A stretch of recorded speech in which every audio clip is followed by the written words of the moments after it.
APMS app ద్వారా రైతులకు ఎరువులను అందిస్తున్నట్టు ఏవో వెంకటకృష్ణారెడ్డి పేర్కొన్నారు. ఏఎంస్ అనే యాప్ ద్వారా ఈ యొక్క యూరియా కానీ డిఏపి కానీ అమ్మకాలు చేపట్టాలి. అంటే మనకు లాస్ట్ ఇయర్ యూరియా చాలా డిమాండ్ చేసి చాలా అల్లర్లు సమస్యలు జరిగినాయి. అంటే మన మండలంలో మన డివిజన్లో అంటే అంత పెద్ద సమస్య లేదు, కానీ మనకు ముఖ్యంగా ఇక్కడ చూసుకుంటే కనుక ప్రభుత్వము వ్యవసాయ శాఖ ద్వారా ఏపీఎంస్ అనే యాప్ ద్వారా వ్యవసాయ శాఖ మరియు డీలర్లు ఇద్దరు సంయుక్తంగా జాయింట్గా కలిసి యూరియా కానీ డిఏపి కానీ ఈ రెండింటిపైన మనకు ఇప్పుడు ఒక యాప్ ఇచ్చినాడు, APMS app plus IFMS ID, తర్వాత సిఎఫ్ఎంఎస్లు చేయాలి, ఏపీఎంస్లు చేయాలి, తర్వాత ఐఎఫ్ఎంఎస్ ఇవన్నీ కూడా మూడింట్లో చేసుకోవాలి. ఎప్పుడైతే మనం ఉదాహరణకు ఒక రైతు వచ్చేసి సార్ నాకు 20 బస్తాలు కావాలని డీలర్ని అడిగేదానికి హక్కు లేదు.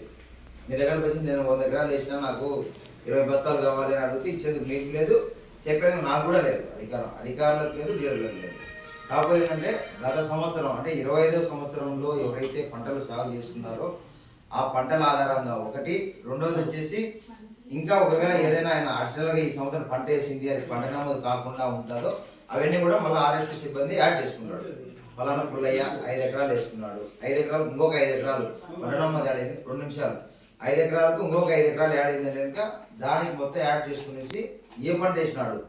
ఇప్పుడు జొన్నకైతే ఒక రకమైన రికమెండేషన్ ఉంటుంది ఫర్టిలైజర్, వరికి అయితే కనుక యూరియా చాలా అవసరం అవుతుంది, దానికి రికమెండేషన్. మొక్కజొన్నకు ఒక రకమైన క్రాప్ను డిపెండ్ అపాన్ బేస్డ్ ఆన్ క్రాప్లు, ఆ యొక్క క్రాప్ సిస్టమ్ బట్టేసి యూరియా ఎంత కావాలి, ఇన్ని ఎకరాలు 10 ఎకరాలు ఉంటే 10 ఎకరాలకు ఎన్ని బస్తాలు, ఆ 10 బస్తాలు ఉదాహరణకు 10 ఎకరాలకు ఒక 20 బస్తాలు ఇచ్చినాడు అనుకోండి. టోటల్ ఆ 20 బస్తాలు కూడా ఒకటేసారి తీసుకునేందుకు మీకు లేదు, రైతుకు 3 స్పిట్టప్ అంటే 3 స్పెల్లో ఇచ్చేస్తారు.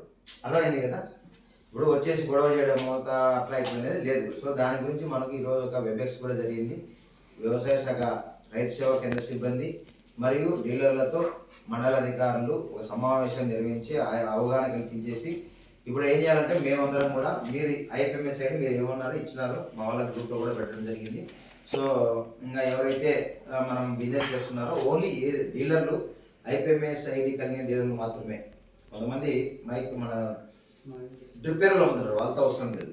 యూరియా కాంప్లెక్స్ ఎరువులు డిఏపి మాత్రం మనకు అవసరము. మీ యొక్క ఐఎఫ్ఎంఎస్ ఐడిని మేము అనుసంధానం చేసుకుంటాం. ఏంటి, ఆర్ఎస్కే సిబ్బంది ఉన్నారు, ఉదాహరణకు బొందలకుంట ఆర్ఎస్కే సిబ్బంది ఉన్నారు. ఆమె ఏం చేస్తుందంటే కనుక ఆమె రెవెన్యూ పరిధిలో ఒక 3 ఉన్నాయి, దీనేపల్లి, అరవేటిపల్లి, బొందలకుంట. ఈ 3 రెవెన్యూ గ్రామాల పరిధిలో ఉన్నటువంటి రైతుల అన్నింటినీ కూడా మొత్తం మీ 6 మంది డీలర్ల అందరినీ కూడా అనుసంధానం చేస్తారు, ఐఎఫ్ఎంఎస్తో లింక్ చేస్తారు, మ్యాపింగ్. సో మ్యాపింగ్ చేసుకుంటే కనుక మీ దగ్గర ఎవరి దగ్గరికే రావచ్చు. ఉదాహరణకు పుష్పలతది మ్యాపింగ్ చేయలేదనుకో, పుష్పలత కాడికి వచ్చేసి నాకు 5 బస్తాలు యూరియా కావాలంటే ఇచ్చేందుకు ఆయనకు ఉండదు, పవర్ ఉండదు. ఇక్కడ ఉంటుంది బటన్ మా దగ్గర, అర్థమైంది కదా. లేదు నేను అక్కడ తీసుకున్నాను నేను ఇక్కడ తీసుకున్నాను అన్నప్పుడు కాబట్టి అందరినీ కూడా మేము మ్యాపింగ్ చేస్తాము. మ్యాపింగ్ చేస్తే రేపు ఎవరి దగ్గరికి వచ్చినా కూడా మనము రైతులు తీసుకోవడానికి అనుకూలంగా ఉంటుంది. సో దానికోసం అనేసి ఈరోజు సమావేశం ఏర్పాటు చేయడం జరిగింది. రెండోది, మీ దగ్గర ఎవరైతే మన దగ్గర యూరియా అనేది పుష్పలత అండ్ మన శ్రీనివాస ట్రేడర్స్లో ఇద్దరి దగ్గర ఉంది. మీ ఇద్దరు కూడా కొద్దిగా అమ్మకూడదు. ఇప్పుడు ఎరువులు అమ్మకాలు ఆపేయండి, ఈ డిఏపి యూరియా. ఎందుకంటే దీనిపైన మళ్ళీ అన్నీ మీరు చేపే మెషిన్లో ఇది మన డీబీటీ మిషన్లో వస్తుంది ఎవరెవరు ఎంత అమ్మినారనేది.